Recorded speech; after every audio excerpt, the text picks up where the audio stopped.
Está no ar o domínio da guerra do Major-General José Arno Moreira. Bom dia, General. Bem-vindo. Olá, muito bom dia a todos. Bem-vindo. Na semana de mais uma sessão da Assembleia Geral das Nações Unidas, tivemos Zelensky a discursar na Assembleia, a discursar no Conselho de Segurança e a aproveitar também para fazer ali umas reuniões bilaterais com muitos dos líderes mundiais que estiveram presentes, até Lula da Silva. É verdade. Acabou por se encontrar com Zelensky. General, que balanço se pode fazer desta visita e como é que será que a Rússia vai reagir? Eu julgo que temos que dividir esta visita talvez em três componentes para compreendermos melhor. As componentes são a sua participação na Assembleia Geral, no Conselho de Segurança das Nações Unidas, depois o conjunto de reuniões bilaterais e depois, digamos, uma visita oficial aos Estados Unidos e aos seus órgãos e centros de poder. Bom, relativamente às Nações Unidas, Zelensky teve palco. Teve palco por mérito próprio, mas também por demérito alheio. Na verdade, é pouco compreensível que tenham falhado tantos líderes mundiais a esta Assembleia. E, portanto, Zelensky esteve em casa. Ele era o homem de quem se esperava o discurso. Por outro lado, este seu discurso na Assembleia Geral foi muito virado para aqueles países que ainda não caíram nem para um lado da barricada, nem para o outro lado da barricada. E, portanto, ele insistiu muito nas questões de natureza moral, nas questões de natureza humana, nos sacrifícios, etc. No exemplo de que isto está a acontecer à Ucrânia, mas poderia eventualmente acontecer a qualquer um dos outros. E, portanto, foi um discurso muito virado, não para aqueles que estão já convencidos, não é? De que lado está a razão, mas sobretudo para aqueles que ainda permanecem aqui naquela zona muito cinzenta da indecisão e que umas vezes tendem para um lado e de outras vezes tendem para o outro. Já a discussão no Conselho de Segurança foi uma discussão mais complexa. Em primeiro lugar, porque o embaixador russo junto às Nações Unidas tentou boicotar o discurso de Zelensky no Conselho de Segurança, argumentando que, primeiro, ele não tinha nada a que falar primeiro do que os membros permanentes, portanto não reconhecia esse direito. Esteve muito firme o primeiro-ministro da Albânia na defesa do programa da discussão e da ordem do Conselho de Segurança e, portanto, não deu qualquer hipótese a que a Federação Russa procurasse boicotar o discurso de Zelensky. Este discurso de Zelensky no Conselho de Segurança foi um discurso sempre ao ataque. E as próprias Nações Unidas não foram também poupadas aos ataques de Zelensky. Nomeadamente, esta questão que é um dilema que se prende com as Nações Unidas. As Nações Unidas foram construídas, na verdade, assentes num modelo moral de que competia aos vencedores da Segunda Guerra Mundial assegurarem a paz entre as nações a partir daí para evitar a repetição das tragédias. Ora, o que Zelensky veio mostrar era uma coisa que nós já sabíamos há muito tempo, que depois entre a moral e a prática vai uma grande distância que se chama os interesses dos Estados. Ora, o que Zelensky veio aqui procurar demonstrar não faz nenhum sentido que um país agressor, que contraria a Carta das Nações Unidas, tenha depois direito a vetar aquilo que são as acusações que eventualmente as nações lhe são dirigidas. E, portanto, que este funcionamento fica perturbado por isto. Bom, é verdade que este discurso depois não terá consequências de natureza prática, porque nenhum dos membros do Conselho de Segurança vai abdicar do seu direito de veto. Mas fica esta lembrança moral a todos nós, colocando o dedo na ferida de que, na verdade, não faz muito sentido que um país agressor que contraria a Carta das Nações Unidas depois utilize o seu direito de veto nas Nações Unidas para impedir ser condenado. Mas, enfim, ficou esta questão moral. Pareceu talvez um bocadinho zangado demais. Isto é, os discursos de Zelensky, ele esteve um bocadinho zangado, talvez demais. Talvez tenha exagerado. Menos grato e mais zangado. Mais zangado. Mas esta zanga eu talvez a traduzisse por... É mais frustração. Há aqui uma sentida frustração de Zelensky de que as grandes organizações internacionais que foram feitas para reger a ordem internacional não são capazes de impedir a agressão à Ucrânia. E esta frustração depois traduz também neste tom assim um bocadinho zangado dos discursos de Zelensky. Mas enfim, esta foi a primeira parte. Depois houve a parte dos encontros bilaterais. E há dois encontros que me pareceram significativos. o encontro com o líder do Quénia, esboçando uma primeira tentativa de reunir um conjunto africano que fosse o destinatário, o beneficiário dos cereais ucranianos e, portanto, contrariando um bocadinho aquilo que a Federação Russa pretende, que é transformar-se no monopolista distribuidor da fome em África, e, portanto, esse encontro, enfim, não sabemos se isso irá produzir resultados, mas é uma estratégia aqui interessante. E depois o encontro com Lula da Silva, que lá aconteceu e que esteve, até foi anunciado como tendo sido cancelado devido a uma indisposição de Lula da Silva. E nós estávamos todos à espera que não acontecesse. Mas, enfim, aconteceu e foi importante que acontecesse. Zelensky queria muito que isto acontecesse. Parece-me que Zelensky queria mais do que até Lula da Silva relativamente a isto. O que é que resulta deste encontro? Resulta, pelo menos, cordialidade diplomática, o que já não é pouco. Em face daquilo que foi o histórico das relações entre os dois, haver um momento de cordialidade diplomática, enfim, já é uma grande vitória. Sim, não perpetuarem aquele mal-estar que vinha. O mal-estar. Interromperam esta série de encontros que acabam por não se realizar e que deixam sempre no ar aqui uma ideia de desconforto do sistema internacional, de que há dois atores que não estão em guerra um com o outro e que não se falam entre si. E, portanto, na verdade, não parece ter havido aqui uma grande empatia. Continua a não haver empatia, mas pelo menos já há cordialidade diplomática. E depois a visita aos Estados Unidos. A visita aos Estados Unidos teve-se a visitar 3 centros de poder.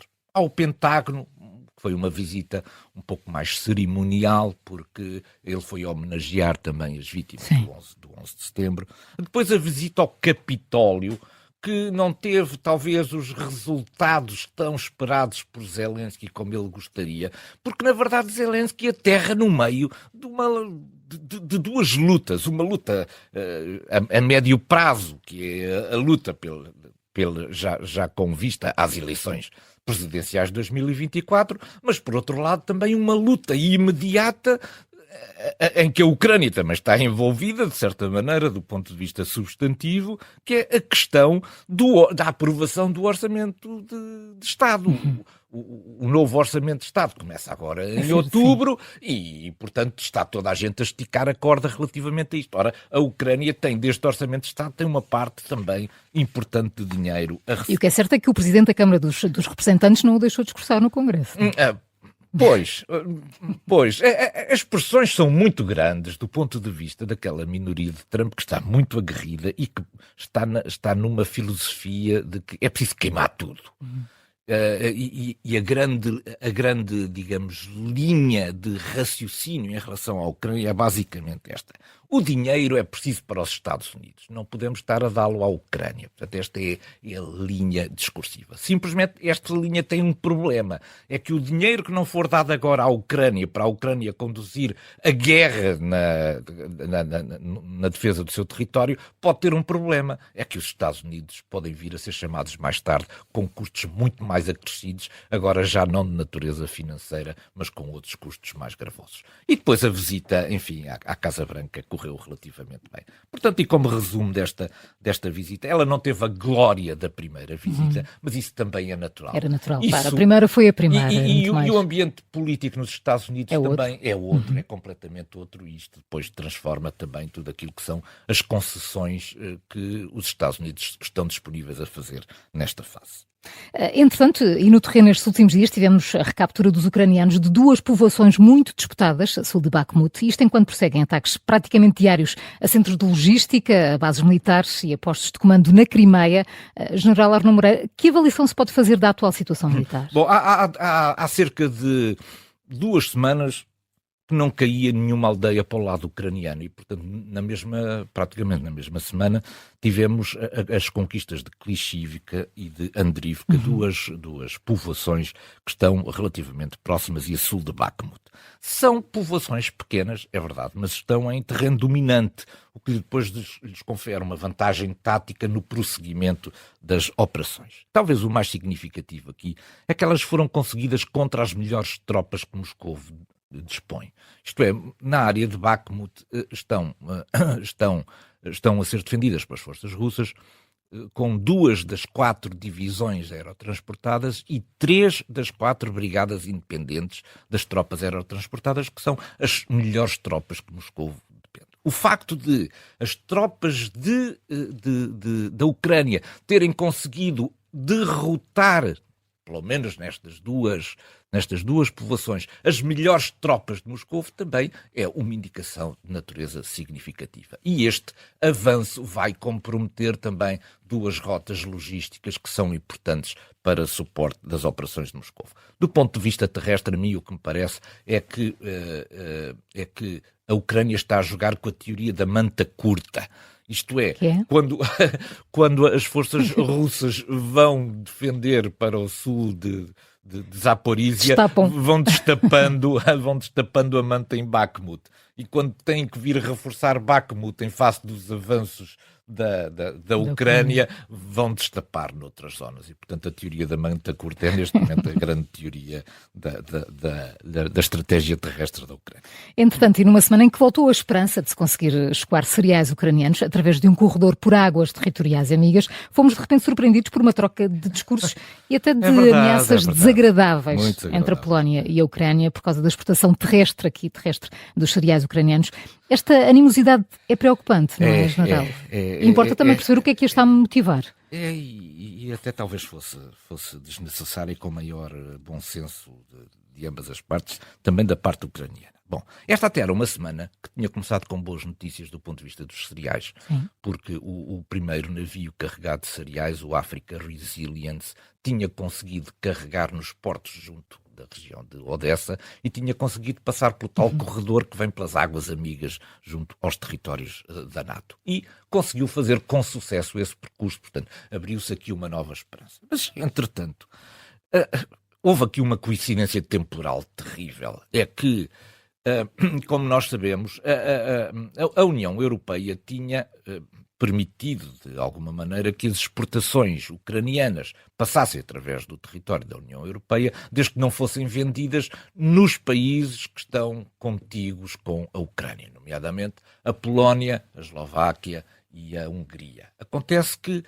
por uma razão de coincidência temporal, esta medida deixou de ser efetiva na sexta-feira da semana passada e dentro de 20 dias temos eleições na Polónia. Pronto, e isto explica muita coisa.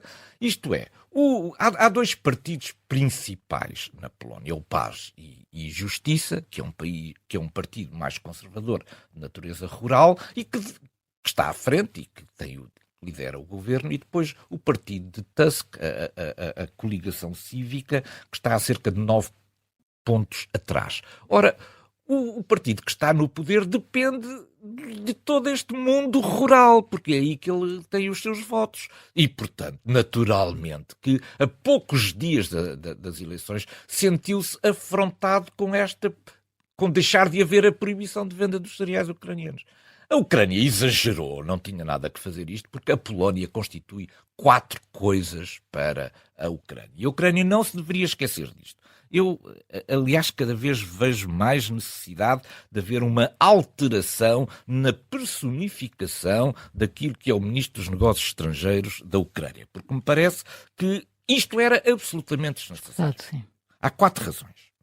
Portanto, eu considero que a Ucrânia, neste caso, foi exagerada, desproporcionada e era desnecessário e é prejudicial à Ucrânia. Porque a Polónia é a ligação geográfica e geoestratégica ao ocidente da Ucrânia. Não é possível ganhar a guerra na Ucrânia sem que a Polónia esteja 200% ao lado da Ucrânia. Segundo, a Ucrânia tem uma dívida moral para com a Polónia, porque foi a Polónia que acolheu logo nos primeiros dias aquela vaga e mostrou uma imensa solidariedade para com os ucranianos. Depois tem uma outra dívida, que é uma dívida material. É que a Polónia forneceu praticamente todo o material que tinha disponível à Ucrânia para a Ucrânia conduzir a guerra. E depois aquilo que eu digo que é a dívida institucional. É que ninguém mais do que a Polónia tentou, junto dos seus da NATO e da União Europeia alertar para a necessidade de rapidamente apoiarmos a Ucrânia. Portanto, há aqui quatro dívidas que a Ucrânia devia ter em atenção. Precisa da Polónia. Era absolutamente desnecessária estes discursos tão ostensivos contra a Polónia. Eu julgo que os dois já caíram um bocadinho na realidade e que já estamos a assistir ao regresso outra vez ao diálogo entre as duas partes, que é absolutamente necessário.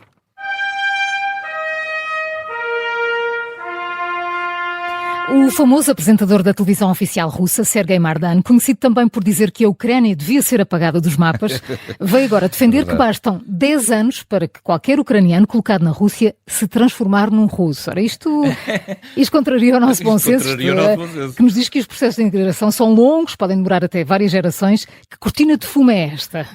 Esta serve um objetivo político claro e imediato. Quer dizer que os ucranianos e os russos são a mesma coisa, são o mesmo povo. E Mardan vai buscar um exemplo. E o problema dos exemplos é que eles nem sempre são depois extrapoláveis para a escala geral. O que ele diz é que se pegarmos no ucraniano e o colocarmos o ucraniano na Rússia, ao fim de 10 anos esse ucraniano transforma-se em russo. E porquê? Porque ele diz que conhece vários exemplos de ucranianos que trabalham na Federação Russa e falam tão bem russo que até falam com o sotaque da própria região. Como se uma pessoa que é obrigada a estar num sítio alheio, a trabalhar lá, não tivesse que falar a própria língua. Isso não o transforma num russo necessariamente. E depois está a confundir aqui uma coisa muito grande. Uma coisa são as pessoas que voluntariamente se deslocam de um país para outro para exercer a sua atividade profissional aí. Isso é uma coisa. Claro. Outra coisa é as tropas de um país ocuparem o outro país e acharem que ao fim de 10 anos transformaram esse país num país russo. Esse problema foi o problema que Mardan não levantou. É que a Federação Russa são as tropas de ocupação russas na Polónia. E uma ocupação não tem o mesmo efeito de integração que tem a deslocação voluntária. As pessoas são forçadas, não é?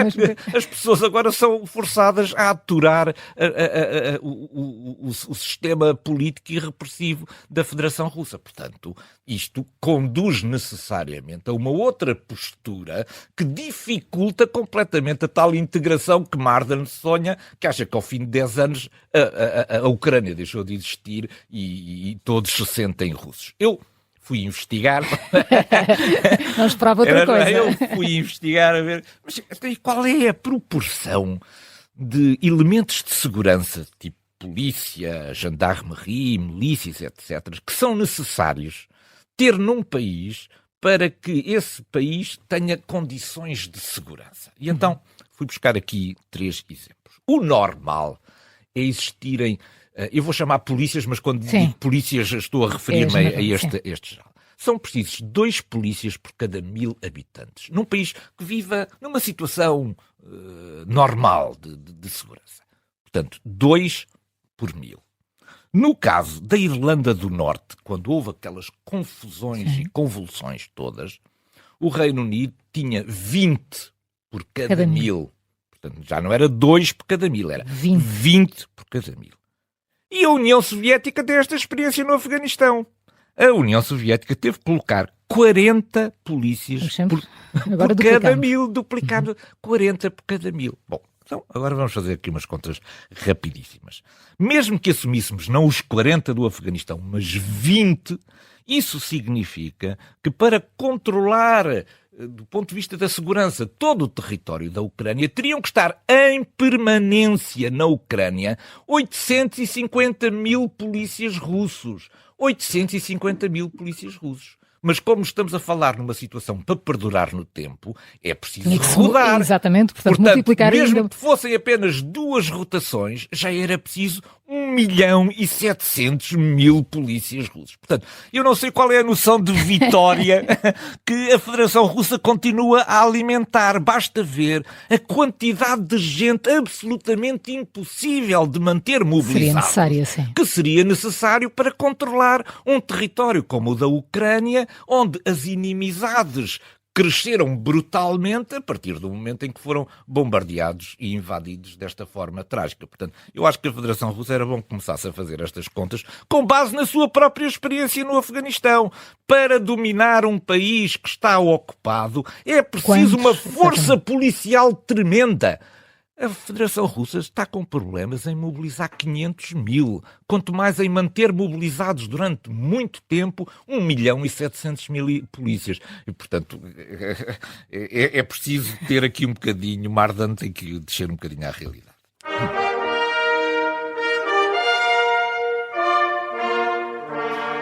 General Arnaud Moreira, esta semana vamos utilizar não mas quatro pontos de mira. Não fazemos a coisa por menos. Isto é um exagero. E todos eles incidem sobre os líderes mundiais.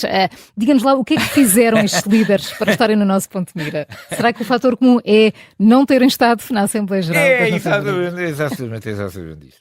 Ora, hoje vamos ter para aqui muito ponto de mira porque, na verdade, aquilo que aconteceu na Assembleia Geral das Nações Unidas não pode deixar de merecer o nosso reparo. Quando eu digo o nosso reparo, não há o nosso reparo pessoal, é o nosso reparo de todo o mundo, toda a sociedade internacional que tem que olhar para isto. Existem 5 membros permanentes no Conselho de Segurança das Nações Unidas. Tem os líderes. Havia uma discussão importante, porque o Conselho de Segurança este ano tinha um tema. O tema era a Ucrânia. Ora, em face disto e da importância deste tema, o que é que aconteceu aos líderes mundiais, dos 5 membros permanentes? Decidiram arranjar aquilo que eu chamo as suas agendazinhas. Arranjaram todas as suas agendazinhas para não estarem essa a explicação presentes. Para não estarem presentes. Ora, há muito tempo que se sabe que a Assembleia Geral reúne nesta altura do ano, não foi uma coisa que aconteceu. Não foi uma convocação do Conselho de Segurança. Não. Era uma reunião que estava agendada há imenso tempo, cujo tema se conhecia e que, portanto, exigia, do meu ponto de vista, uma presença destes membros, porque a não presença dos líderes leva a uma desvalorização não apenas do assunto, mas sobretudo do órgão, o órgão Nações Unidas, do quais estes 5 elementos deveriam ser os patriarcas, aqueles com responsabilidade por manter esta organização fresca e credível, decidiram todos não apostar nas Nações Unidas. Acha que isso também pode ter tido influência no tom de Zelensky? Também, porque ele sentiu que há uma desvalorização tão grande por parte dos membros permanentes que isso torna as Nações Unidas ineficazes. E esse é que é o grande problema para a Ucrânia. Bom, Putin não foi, já sabíamos que não ia. Bom, isso é natural. Xi Jinping não foi porque o tema era a Ucrânia e não queria ouvir coisas. Biden foi, falou, até fez um discurso bastante simpático e bastante bem conseguido. Mas Macron e Sunak não foram. Ora, deixaram, num tema sobre a Ucrânia, deixaram Biden a falar sozinho. Então esta não era a grande oportunidade para o Ocidente alargado mostrar uma visão comum perante todos os membros das Nações Unidas. Arranjaram programas para não ir à Assembleia, deixaram Joe Biden a falar sozinho. Isto não foi bom para o Ocidente alargado e eu não posso deixar de colocar o meu ponto de mira sobre estas personalidades, porque, na verdade, ninguém parece hoje interessado no prestígio das Nações Unidas e parecem todos apostados em destruir as poucas instituições que ainda sobram que promovem o diálogo, a paz e a cooperação. Isto é um mau sinal para a sociedade internacional. General Arnaud Moreira, muito obrigada por mais um Domínio da Guerra. Foi um grande prazer. Sempre. Um bom fim de semana Até para sexta. todos. Muito obrigado.